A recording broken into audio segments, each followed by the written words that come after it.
மிக முக்கியமான முன்னெடுப்புகளை இந்த மேஷ ராசி அன்பர்கள் செய்வார்கள்.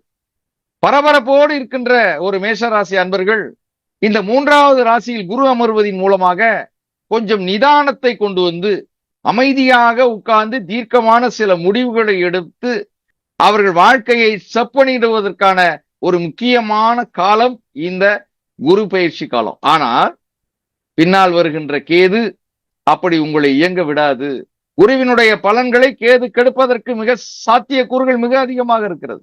மேஷ ராசிக்கு 11ஆம் இடத்தில் வருகின்ற ராகு உங்களுடைய தேவைகளை அதிகரிக்க வைக்கும், கடன் வாங்க வைக்கும்.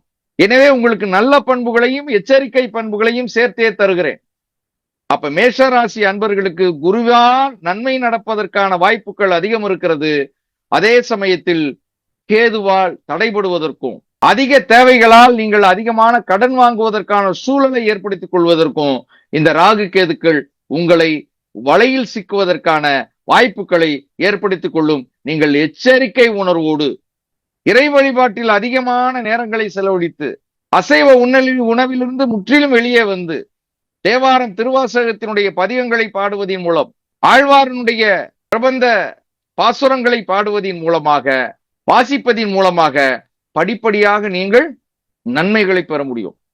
எனவே குருவை கைப்பற்றுங்கள்.